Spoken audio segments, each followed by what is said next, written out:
네, 우석진 교수, 김원장 기자 모셨습니다. 어서 오세요. 안녕하세요. 네, 안녕하세요. 네, 한 주 잘 보내셨죠? 네. 네. 네, 좋습니다. 아주. 좋습니까? 예, 좋습니다. 예. 지난주에는 그 광고 나가는 사이에 개강해갖고 힘들다고 막 뭐라고 하셨는데 뭐가 좋은데요? 그래도 뭐 삼성전자? 삼성전자 좋죠. 구조되고 왔습니다. 또 이야기를 하게 되네. 예, 구조되고 왔습니다. 누가 왔는데? 8만 전자가 왔습니다. 구조되고 왔습니다. 외국인들이 예. 왔죠. 외국인. 그래도 아직 많이 모자란데 만. 아직 멀었지. 9만 근데 전자시잖아. 이제 구조대에 손을 잡고 탈출할 것이냐. 지금 물린 분들은 전 진짜 옛날 고점에 물린 분들. 이제 웬만한 분들은 다 탈출했다고 봐야지. 예. 보면서 말씀하세요. 그렇지, 보면서. 그렇지. 왜 저 보면서 예. 말씀하세요? 지금 이제 탈출을 해야 되느냐 말아야 되느냐 이제 예. 지금 뭐 11만 전자로 가느냐 한번 가자. 현재 85,400원이라고 하니까 얼마 안 남았네. 그러니까 요때 분할 매수를 했기 때문에 일부는 지금 회복이 됐고 일부는 아직 멀었고. 아니 도대체 몇 주나 샀어요? 한 10주? 우리 또 자잘하게 좀 샀습니다. 자잘하게. 예. 부인께서 또 모르시는 내용이니까 그런 그럼 질문 하지 여기서 말아주세요. 뭐- 우리는 나눠서 합니다. 가정불화를 얘기하는 네, 건가요? 나눠서. 더 구체적으로 들어가면? 네. 그건 인정. 더 이상 안 여쭤보겠습니다. 뭐 같이 하세요, 기자님. 우린 나눠서 각자. 각자. 예. 네. 수익률은 안 여쭤볼게요. 아, 본론으로 들어가겠습니다. 이재명 대통령이 고용 유연성 문제를 제기를 했는데 어떤 내용입니까? 고용 유연성 이제 우리가 사실 이게 이제 진보는 고용 안전을 이야기해야 되고 이제 보수는 좀 고용을 유연하게 하자. 해고도 좀 쉽게 하고 해고 쉽게 하면 채용이 더 많아진다. 고용률과 고용 유연성과는 양의 상관관계가 있다. 이거는 뭐 대충 밝혀진 내용이고요. 네, 그러니까 좀 해고도 쉬워야 고용도 쉬워진다. 더 많이 뽑게 된다. 이런데 이제 우리 추세가 더 이상 견디지 못한 지금 이재명 대통령이 이제 거기에 대해서 두 번이나 강하게 언급을 했고 지금 이번에 나온 통계도 보면 우리가 65세 이상 일하시는 분들이 너무 많아요. 이제 그 아시다시피 그 일자리의 질은 안 좋고 그리고 60세 이상도 지금 연장 고용하시는 데가 빠르게 늘고 있고 그러다 보니까 어떤 일이 일어났냐 8월 달에 우리가 이제 청년 고용이라 그러면 29세 아래인데 29세 아래 청년 고용이 지난해 같은 기간 지난해 8월에 비해서 21만 명이 줄었어요. 그렇게 많이 줄었어요? 21만 명. 고용이 경직돼 있으면 청년들 어르신들이 안 나가니까 또 해고가 안 되니까 정년이 보장되니까 그러니까 청년들이 이제 불리하고 그다음에 여성들이 불리하죠. 여성들 아기 낳고 와서 다시 일자리로 가려 그 경력 단절이라는 문제가 그렇죠. 생기잖아요. 경단이 그럼 이제 문제가 그게 비정규직이 돼요. 우리 사회 비정규직이 정규직하고 한 6대 4로 나눠져 있고 한 38% 정도 되는데 비정규직이 정규직의 임금 옛날에는 한 8, 90%였어요. 지금은 이제 50% 안 돼. 밑으로 떨어졌거든요. 그래서 이제 정규직과 비정규직화의 사회가 돼가고 있는데 이 비정규직화의 청년과 여성이 이렇게 자꾸 쌓이는 이런 구조로 돼 있으니까 여성들은 여기서 탈출하려고 결혼하지 않고 애를 낳지 않고 이런 여러 문제가 엮이니까 결국 해법은 고용 유연화로 가자. 고용을 좀 유연하게 하자. 이렇게 이제 어느 정도는 사회적 합의가 되는 것 같아요. 물론 이제 중요한 건 밸런스인데. 네. 그런데 이게 이제 그 뭐 가자 말자를 떠나서 지금 이미 나타나고 있는 게 기업들 같은 경우는 신유 공채가 많이 줄지 않아요 지금? 그럼요. 많이 네. 줄고 있고. 뭐 공채가 뭐 거의 없어졌죠, 사실은. 그죠. 공채라고 하고 이름으로 뽑는 게 많이 없어졌고. 옛날에 뭐 상반기 공채, 하반기 공채 해가지고. 언론사가 재밌어요. 언론사가. 신문사들이 저 기자 생활하는 동안에 굉장히 고용이 유연해져서 선진국 구조가 됐어요. 작은 신문사, 조그마한 신문사, 중견 신문사, 대형 신문사로 이렇게 한 쭉쭉쭉 단계, 한 올라갑니다. 단계. 일 잘하는 친구들이 이 쭉쭉쭉 올라가고 그 먹이사슬 제일 위에 방송사가 있어요. 그래서 KBS, MBC가 SBS는 잘 안 해요. KBS, MBC가 각 출입처에서 법조팀에서 기자들이 한 50명, 70명 있으면 누가 일 잘하는지 한국일보 누가 잘한다. 뭐 매일경제 누가 잘한다. 딱 티가 나거든요. 아시잖아요. 네. 소문이 나죠. 소문이 나요. 딱 진짜 잘하는 친구들. 그러면 이제 조용히 추천을 받아서 이력서 하나 갖고 와라. 보도국장이 면접 봐서 뽑아버려요. 그 신문사는 굉장히 아파요. 그렇게도 뽑을 수가 있어요. KBS가 한 100여 명이 와 있거든요. 그러니까 저 같은 공채 출신들보다 훨씬 일 잘해요. 또 정말. 방송사 사이에도 있어갖고 모 네. 방송사는 푸념이 우리가 무슨 기자 사관학교냐. 좀 이제 키워서 쓸만하면 빠져나간다 뭐 이런 얘기. 그렇죠. 이제 그건 이제 아마 종편 쪽일 거고. 뭐 몰라요 저는. 그 하고 특히 여기자들 같은 경우에는 MBC나 이런데 이제 육아휴직이나 이런 게 훨씬 공기업인이 자유로우니까 KBS 같은 데는 고용 여건이 좋으니까 이렇게 넘어와요. 고용이 경직돼 있는 언론 중에 고용이 경직돼 있는 건 유일하게 이 방송 3사 메이저 방송 3사끼리는 절대 이동을 안 해요. 저희 경제학계는 KBS에서 MBC로 이런 식으로. 이상하게 닫혀 저희 있죠. 경제학계는 뭐 그게 거의 뭐 수평적이라서. 관행화된 지는 뭐 오래됐습니다. 그렇게 된 거는.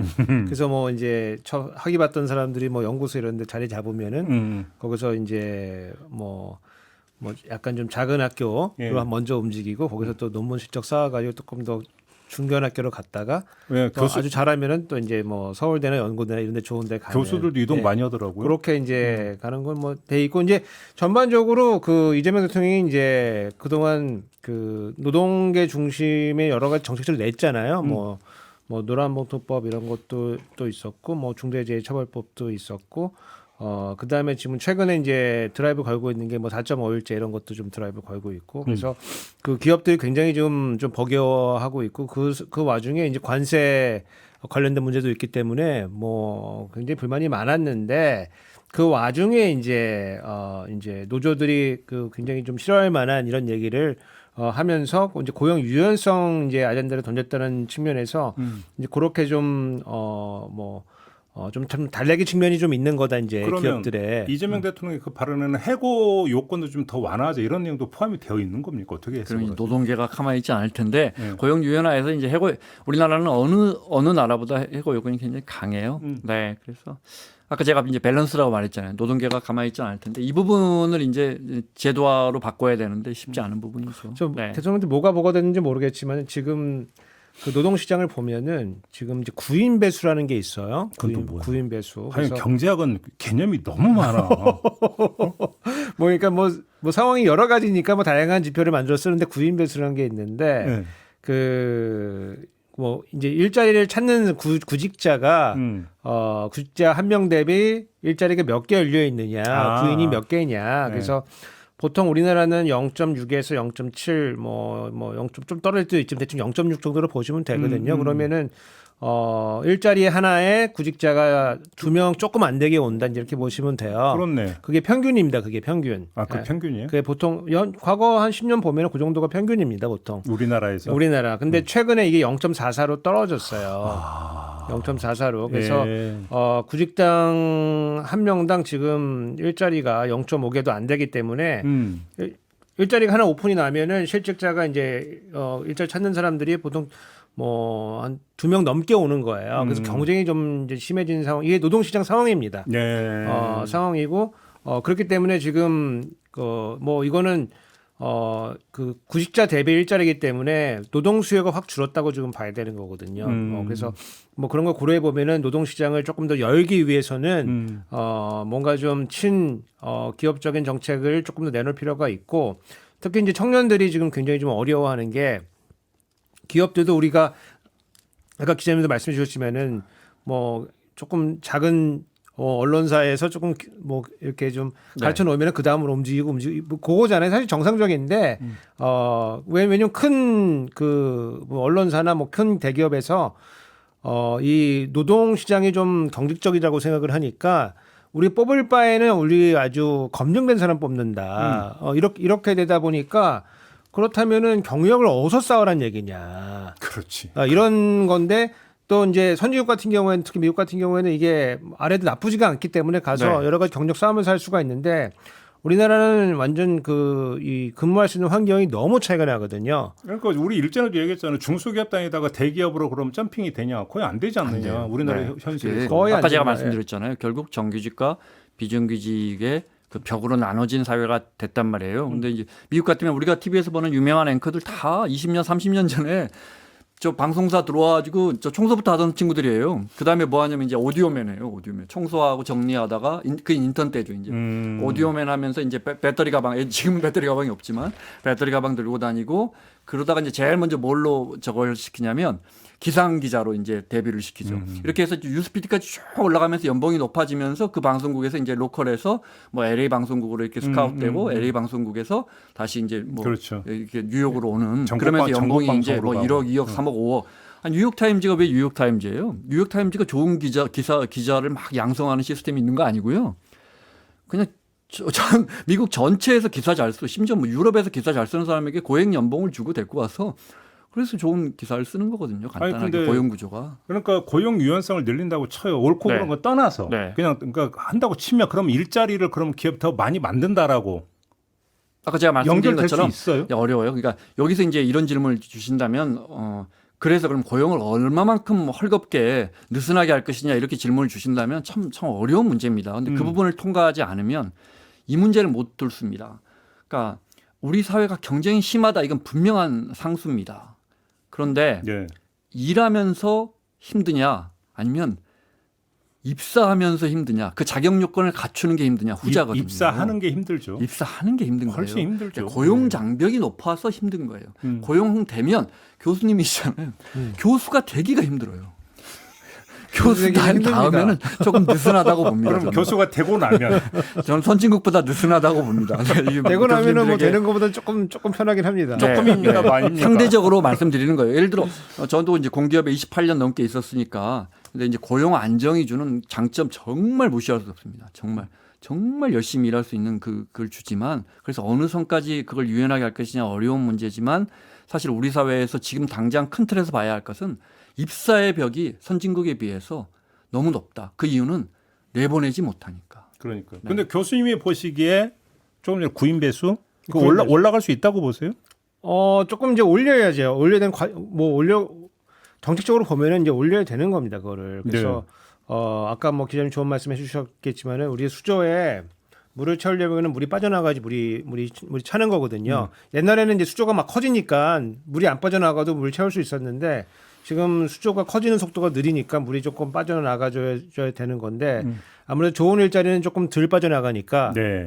이제 새로운 청년들이 들어갈 수가 없고 네. 그러면 이제 경력을 어서 쌓아야 되는데 경력을 쌓으려고 하면은 그럼 작은 데서 좀 쌓아야 되는데 거기는 그 뭐 근무 여건도 너무 열악하고 이제 청년들이 보기에 열악하고 한 번 들어가면 나올 수가 없다. 열악한 거야 뭐 참을 수가 있는데 들어가서 위로 올라갈 수 있는 길이 막힌다고 보기 때문에 네. 아예 대기하는 수요가 많고 그러다 보니까 그냥 쉬었음도 엄청 많이 늘어났거든요. 그래서 이 문제를 방치할 수가 없으니까 정책적인 차원에서는 이제 어떻게 하는 거냐면은 이제 큰 기업들이 청년들을 고용했을 경우에 여러 가지 세제나 재정 혜택을 주겠다라는 거하고 이제 연동이 되는 거죠. 그러면서 이제 그 고용 유연성을 열어주려고 하는 이제 스텝들을 가고 있는 거든지 이렇게 봐야 될 것 같고 뭐 그 이재명 선생님이 뭐 몇 가지 뭐 그 중요한 단어들을 언급했는데 네. 이 플렉스 스큐리티라고 하는 단어가 한때 플렉스 스큐리티 뭐라고 하는 그런 단어가 굉장히 그 유행했었는데 그게 고용 뭐 유연성과 안전성을 결합을 한 거예요.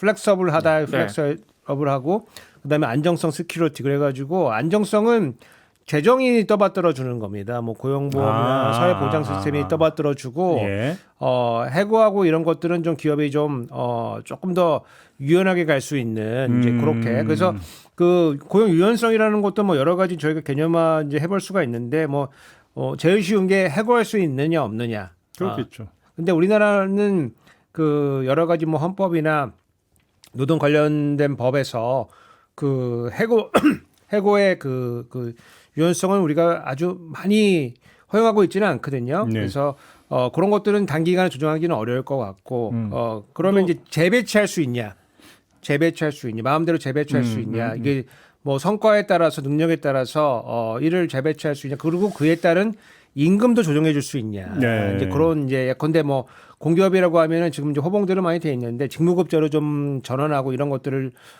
조정을 해가지고 이 기업들이 여러 가지 이제 노동 수요에 대처할 수 있게 그렇게 하고 미국 같은 거 예를 들어보면은 미국에 이제 레이오프라고 하는 뭐 그런 시스템이 있어요. 그래서 경기가 안 좋으면은 해고를 쭉 시켜요. 쭉 시키고 그 사람들이 이제 대부분 다 실업급여 그 시스템을 쭉 들어갑니다. 그래서 쭉 들어가고 그 다음에 경기가 활성화되면은 그 실업했던 잘란 사람들을 다시 그 고용을 하는 이제 그런 시스템들이 있기 때문에 뭐 그거를 생각하는 것 같지는 않아요. 그런 그 정도의 유연성을 생각하는 것 같지는 않지만은 어느 정도 이 그 기업들이 움직일 수 있는 여지를 열어줘야지만 청년 문제, 고용 문제를 해결할 수 있다. 이제 이렇게 보시는 것 같아요. 그러니까 구체적인 방안은 아직 안 나온 거죠? 그 수치가 경제학은 이게 물리학, 화학하고 다르게 그 수치를 아무도 모른다. 이게 교수님뿐만 아니라 저는 유능한 학자분들뿐만 아니라 케인즈가 와도 그 정확하게 그 밸런스가 맞는 지점이 어디냐. 알겠습니다. 네, 찾기가 어렵습니다. 그 정도로 하고 네. 또 하나 이거 내년 하반기부터 그러니까 모든 환자가 아니라 이제 중증 요양 환자에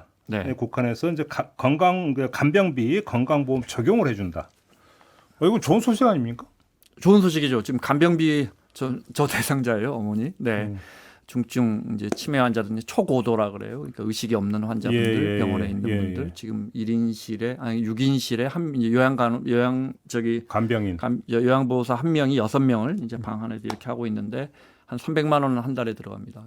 그런데 이제 그걸 30% 본인 부담금 그러면 90만 원으로 낮춰주고 나머지 210만 원 정도는 정부가 이제 재정으로 부담을 하겠다 이제 준비했고 정부안이 이제 며칠 전에 나왔고 빠른 이제 요양병원이 전국에 한 1,300여 개가 있는데 그 중에 200개 선정하고 그 다음에 350개로 늘려서 500개까지 그러니까 800개는 안 되는 거예요. 800개 안 되는 데는 굉장히 힘들어질 거예요. 사람들이 일단 건강보험 적용되는 요양병원으로 몰릴 거 아니에요. 당연히 네.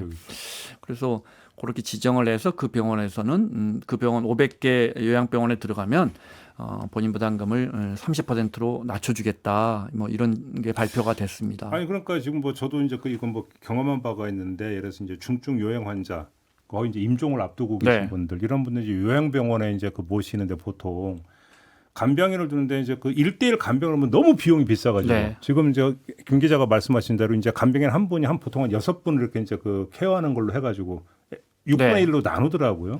그래도 그러니까 사실 부담이 크거든요.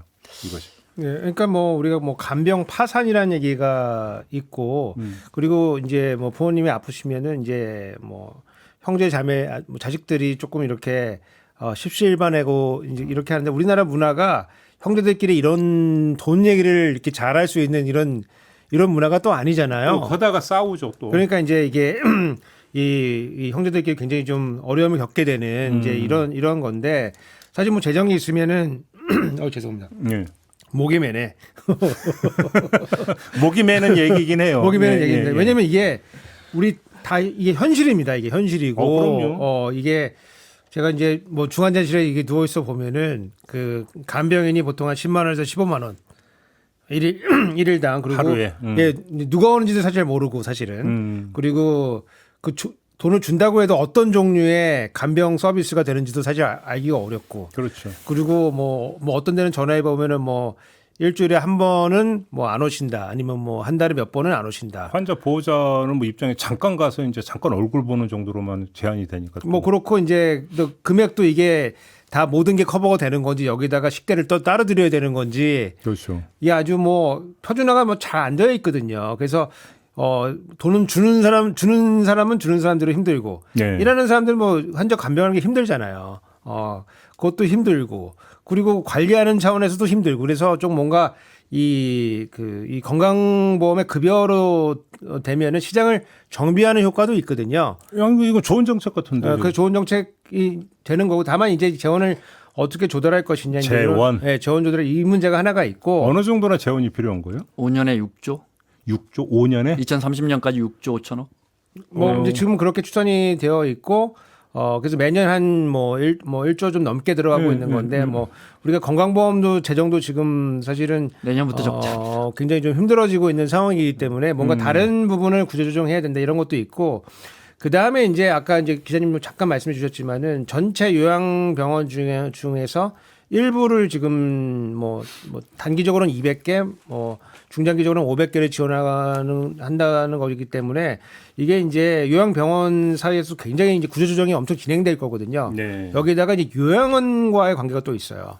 요양원. 지금 요양원도 지금 상당히 많은 어르신들을 소화를 하고 있는데 네. 요양병원에 이게 지원이 되고 요양원은 지원이 안 된다. 그러면 또 사람들이 또 요양병원으로 또 대규모 또 이동이 될 거거든요. 예. 그리고 이제 전 이것도 되게 중요한 문제라 보는데 여기 종사자가 또 문제입니다. 사실은 돌봄을 누가 이제 해줘야 되는 건데 그렇죠. 지금 돌봄을 할 인력이 그렇게 많지가 않아요. 사실은. 그래서 실제로 가보면은 중국인 분들 많이. 예, 중국인 뭐 동포들이나 우리 교포들이나 아니면 이제 중국 분들이 좀 많으시고 그렇다 보니까 또 제가 이제 그 중환자실에 병원에 입원해 있는데 옆에 있는 할아버지 맨날 싸우시더라고요.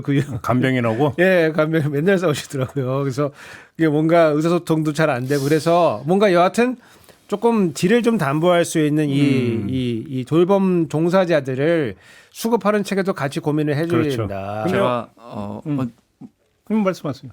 전해드리고 싶지 않은 팩트를 하나 말씀드리자면 고령화로 인해서 우리가 이런 여러 사회적 지출이 늘어난다는 건 우리가 이미 다 알고 있는 건데 의료비 지출은 정말 속된 말로 깜놀입니다. 이게 우리가 해마다 그러니까 65세 노인 인구의 비중이 1% 높아질 때 의료비 지출이 7%가 높아집니다. 이게 왜 그러냐면 베이비붐 세대가 한 5, 6년 전부터 은퇴를 시작해가지고 이분들이 이제 5년, 10년 후에는 이제 본격적으로 병원을 다니시거나 입원을 하거든요. 그렇죠. 네, 그래서 연간 7% 늘어난다는 게 뭘 의미하냐면 우리가 이거는 알고 계시면 좋은데 이게 우리가 은행에 7.2%로 예금을 하고 이게 복리면 10년에 딱 100만 원이 200만 원 됩니다. 2배가 됩니다. 그게 무슨 말이냐면 지금 10년 후면 우리 국민 전체 노인 비중은 요만큼 늘어나는데 우리 국민 전체의 의료비 지출은 2배가 된다는 소리입니다. 그러니까 이게 지금 건강보험에 우리가 부지런히 모아서 지금 30조, 25조 정도 곳간에 쌓아놨는데 내년부터 적자 전환하면 이걸 털어먹는데 2, 3년밖에 안 걸리거든요. 그러니까 이제 이게 간병비 부담은 크니까 민간 보험사에서 이제 간병보험도 만들고 하는 거잖아요. 요즘 진짜 간병보험 드시는 분들이 많아요. 네. 그러니까 이게 이제 되게 필요한 정책이고 좋은데 문제는 재원이다. 이 얘기인데 뜬금없는 얘기 같지만 2012년 대선 때 그때 문재인 후보 쪽에서 나왔던 네. 공약 중에 하나가 뭐냐면 의료 건강보험료를 1인당 10,000원씩 그냥 일률적으로 다 내고 더 내고 혜택을 더 받자. 요 얘기 나왔던 거 기억나십니까? 예. 이런 건 좀 안 되나요? 아니 건강보험료 지금도 근데 어떠세요? 건강보험료 낼만 하신가요? 지금 7% 조금 넘어요. 네. 이거 이제 그거 적자 줄이려면 10%까지 올려야 되는데 지금도 사실은 저만 건강보험료 제법 내실걸요? 비밀이에요. 어떻게 민생 비밀이에요. 소비 여기 쿠폰 삼성전자 받으셨습니까? 맥주 갖고 계신 것만큼 비밀이실 텐데 이게 이제 이런 부분에서 방법은 세 개밖에 없어요. 재정 투입하거나 우리가 병원 덜 가거나 우리가 보험료 올리거나 세 가지밖에 없습니다. 병원 둘 덜 중에 가는 하나 건 뭐 할 거예요? 병원 덜 가는 거야. 웬만한 경상이야에 참지 중상으로 어떻게 안 가고 그렇지 않습니다. 어떻겠어요. 외래 진료 비율이 전 세계 우리가 1등, 2등입니다. 우리가 병원 제일 많이 가는 국민입니다. 네. 그리고 지금도 병원 가보면 낭비 요소가 많고 이거 개혁한다는데 진짜 안 돼요. 지금도 병원 가보면 저 실손 있으세요? 없는 사람은 한 서너 개의 처방과 처치를 해주고 맞아. 있는 사람은 한 6, 7개의 처방과 처치를 해주니까 실손부터 물어봐요. 네, 이런 부분에서 이게 건강보험이 새는 이런 것도 이제 좀 개혁을 해야 되고 기본적으로 말씀하신 것처럼 건보료 올려야 할 거고 재정 투입해야 되고 하지만 건보 재정 적자는 국민연금 재정 적자에 비해서 훨씬 가파르게 늘어난다. 네. 근데 아침에는 이런 이야기를 안 하도록 해야 할 것 같아. 너무 우울하니까. 이런 무거운 주제는 저녁 이후에만 토론하자 이렇게 좀 이렇게 조례로. 근데 어느 순간이 아니라 코로나를 거치면서 병원에서 이것도 거의 그러니까 노말이 돼가는 것 같은 게 이제 환자 보호자가 상주를 하는 게 아니라 네, 환자 네. 옆에서 못하게 해요. 이른바 선진국형이죠. 네. 그렇죠. 네. 못하게 하고 네. 이제 한 명만 일정 시간 동안만 와서 면회를 네. 하는 걸로 하고 그러니까 뭐냐면 반강제적으로 간병인 시스템으로 넘어가는 것도 있어요. 사실은 지금 병원에서. 왜냐면 이제 간병 통합병동 이런 시스템으로 지금 돼 있는 거기 때문에 그러니까. 예, 그럴 때는 이제 사실은 이제 보호자들은 이제 상주 못하게 하고 이제 그런 약간 이제 그게 이제 사실 편하긴 편한 건데 네. 문제는 이제 돈이 많이 들어. 간호간병에서 잘 받을 수 있으신 분들은 그래도 거동도 좀 되고 의사소통도 되고 그럼요. 이런 분들은 잘 받을 수가 있는데 우리가 지금 논의하고 있는 예컨대 거동이 되게 힘들다거나 아니면 욕창이 생길 가능성이 있어가지고 계속 뒤집어 줘야 된다거나 아니면은 대소변을 좀 받아내야 된다거나 그러면은 해주긴 해주는데 아무래도 뭐 보호자들이 붙어서 해주는 것만큼 그 환자들이 그 욕구를 맞춰주지 못하기 때문에 그러면은 결국에는 이제 개별 이 그 간병 시스템으로 이제 자식 입장에서는 또 이제 그런 걸 또 생각을 해 보는데 그러면은 또 비용이 또 너무 많이 들어가지고 자, 너무 힘들다. 5년 지금도 부족한데요. 5년 10년 후면 돌봄 인구가 턱없이 부족합니다. 그렇죠. 그럼 결국은 외국에서 올 겁니다. 그러면 베트남, 필리핀, 뭐 태국 이런 분들이 한국말 배워서 올 겁니다. 이제 우리가 엄격 뭐 어느 정도의 자격 요건은 갖춰서 할 겁니다. 그러면 어떤 이렇게 외국인들이 계속 다른 업종에도 엄청나게 들어올 겁니다. 근데 제가 조금 다른 이야기를 하고 싶은데 유럽도 그렇게 해서 외국인 비중이 8% 10% 넘어가면 갈등이 생깁니다. 근데 저 사람들이 내 일자리 뺏어갔어. 그럼 꼭 정치인 한 명이 저들은 우리의 적이야 이렇게 프레이밍 합니다. 그렇죠. 뭐 비단 지금 미국에서 일어나고 있습니다.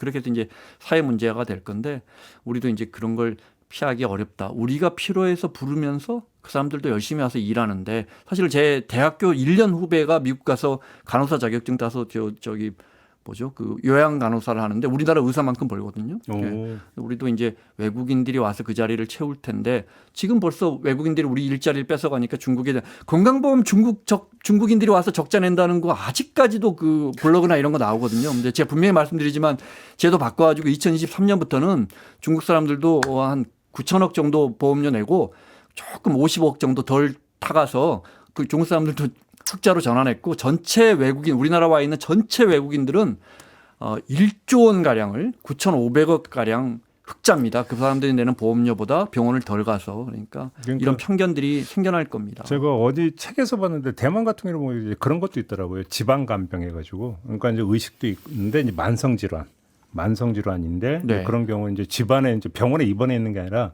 집에 있으면서 이제 말 그대로 간병만 전문적으로 하는 분을 드리는데 예. 그게 이제 대만이 아니라 이제 인근 나라에서 이제 오신 분들이 이제 그 지방 간병을 하는 이런 경우도 많더라고요 보니까. 우리도 뭐 그 노인 돌봄 어쩔 수 시스템이 없어요. 있어가지고 네.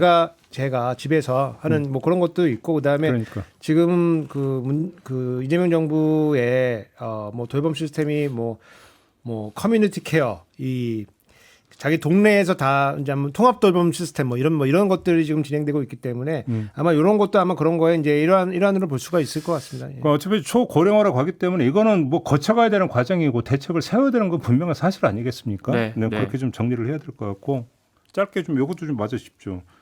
해외로 이민 가는 슈퍼리치가 많습니까 우리나라에서?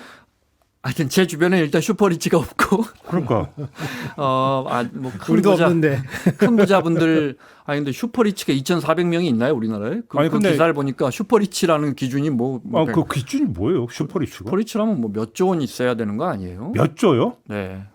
뭐 우리 그건 몇 조 원 이상 있는 분들 많아요. 슈퍼가 완전히 우리 슈퍼 자본시장을 너무- 울트라 뭐 이렇게 해야 되는 거예요. 우리 부자는 우리나라가 제일 살기 좋은데 그러니까 우리나라는 돈만 있으면 천국이라고 하던데 왜 이민을 가? 교수님 그러니까. 벌써 저렇게 말씀하시잖아요. 이게 우리 경제 참 모르시는 분들이 이 해외로 나간다고 이렇게 말씀하시는 것 같고 이 기사도 몇 개가 이제 뭐 쏟아져 나왔더라고요. 2,400명이 나갈 것 같고 전 세계에서 그래서 부자들이 해외로 많이 나가는 뭐 세 번째 나라? 아니 네 우리나라에 번째 나라? 슈퍼리치가 그렇게 많다고요, 근데? 그 어떻게 계산했는지는 나오지 않고 어떤 기관, 연구기관 뭐 어디 저 유럽의 어디 연구기관 그걸 인용했던데 그 이제 뭐 그 보도가 중요한 건 아니고 나가기가 쉽지 않습니다. 여기서 이제 보도한 게 2,400명이 주로 자산가들이 선호하는 이주지가 아랍에미레이트, 미국, 이탈리아라는데 예를 들어 미국으로 한번 가볼까요? 미국으로 가면 무서워서 어떻게 가? 그러면 그러니까 사회적인 문제 빼고 경제적으로만 세금이 비싸서 해외로 탈출한다니까 미국으로 한번 가보죠. 집 사면 제가 보유세율 맨날 말씀드리잖아요. 낮은 데가 1.5고 실효세율이 LA로 딱 가서 원베일리 팔고 70억에 팔고 딱 갔다. 그래서 뭐 이것저것 세금 다 빼고 거기 가서 70억짜리를 또 샀다. 그러면 3% 2억 원 딱 냅니다. 1년에. 아 그래 그러면 보유세가 비싸니까 난 그러면 그냥 자산 투자를 할 거야. 우리 말씀드렸잖아요. 우리 50억 이상 이번에 저 뭡니까 저 주식 양도 그대로 유지하기로 했잖아요. 우리 이제 요건, 예. 한 종목 딱 49억까지만 갖고 있어도 주식 양도 미국은 자본 저 소득세 굉장히 셉니다. 20% 넘어가죠. 돈 좀 있는 사람들은. 네. 그러니까 주식 사도 그걸로 돈 남기면 한 20% 거기에 이제 아주 부자들은 3.5% 더하기도 하는데, 네. 거기 또 세금 내야 합니다. 그 미국으로 그럼 이탈리아로 갈까? 유럽 아니 남유럽은 세금 너무 많이 걷고 복지 커서 안 된다면서요. 미국은 팁을 또 20%까지 줘야 되니까. 아니 키오스크에 또 팁 준다면서. 팁을 줘야 돼. 아니 그래서 예. 한 지금 요즘 한 대충 한 20% 정도 주는 것 같아요. 제가 볼 때 답이 있는 거는 사우디 정도예요. 그래서 우리 부자들이 사우디를 간다. 아 사우디에 내 법인을 옮겨놓고 그건 별로- 한두 달 거기 살면서 그럼 별로 가고 싶지 않은데. 이러면 우리 국세청은 절대 봐주지 않습니다. 1년에 365일 중에 183일 이상 그 나라에서 경제활동을 하지 않으면 이거 한국 기업이네. 그 사우디에 있지만 한국 기업이네 하고 우리가 여기서 과세해버립니다. 그러니까 간단하게 그러면 김 기자의 말씀은 이건 약간 뻥이 있다. 그러면 뭘 노리고 뻥을 치는 거예요, 그러면? 아니 그러니까 우리나라 한국은 세금이 너무 많아서 세금 얘기하려고. 부자들이 빠져나가잖아. 세금을 줄여라는 건데. 무슨 세금? 상속세? 상속세는 높죠. 제가 계속 말씀드려요. 상속세 조금 낮추면 좋겠다. 근데 다른 세금은 굉장히 선진국에 비해서 우리 많이 높아졌지만 높다고 할 수 없거든요. 그래서 예. 이건 제가 볼 때는 결론은 누가 쓰셨는지 모르지만 소설이다. 오케이. 네. 뭐 교수님 뭐 덧붙일 말씀 있으실까요? 그러니까 이건 이제 이분 주변에 누가 슈퍼리치가 와서 소원 수리를 한번 한 거죠. 내가 그래요? 죽겠다. 오. 내가 우리 자식한테 넘겨주고 싶은데. 되게 현실적인 분석이었습니다. 그렇죠. 그래서 이게 무슨 연구를 하고 쓴 거는 아닐 것 같고 옆에서 누가 얘기하니까 좋은 아이디어가 났어. 근데 원고 데드라인도 다 왔네. 그러면 이거 써야 되겠다. 네. 주기적으로 나오는 거니까 이거 뭐 주기적으로 쓰면. 아니죠. 스위스 같은 데 가면 스위스가 이제 왜 부자들 슈퍼리치들 많이 가잖아요. 가면 이게 협상을 해서 세율을 낮춰줘서 기본적으로 소득세 어떻게 내냐면 너가 1년 동안 쓰는 돈을 보자. 너희 부부가 1년에 1억 원을 썼구나. 그러면 너는 그거의 7배를 버는 것만큼 해줄게. 너가 설령 1,000억을 번다고 해도 1억 썼으니까 7억만 번다고 해줄게 하고 거기에 한 40% 50% 정도 과세를 한다는 거예요. 그러니까 정말 큰 돈을 버는 분은 스위스에 은퇴 이민을 가는 것도 뭐 방법일 수 있을 것 같은데 알겠습니다. 가면 이제 스벅 아메리카노 2만 원이니까 그런 네. 것도 좀 고려하시고. 네, 뭐 등산하고 살겠죠, 뭐. 네, 알겠습니다. 근데 우리 제작진이 찾았는데요. 슈퍼리치의 기준이 순자산 1억 달러래요. 1,500억, 1,400억. 네. 1억 달러. 네. 뭐 주변에 없죠? 저도 없습니다. 없어요. 없습니다. 그러니까 그냥 네. 무시하고 넘어가겠습니다. 저희 주변에는 그 금융소득 2천만 원 넘어가면은 종합과세인데 그 사람도 찾기도 어려워요. 마무리할게요. 두 분 수고하셨습니다. 수고하셨어요. 감사합니다. 네, 저도 물러가겠습니다. 고맙습니다.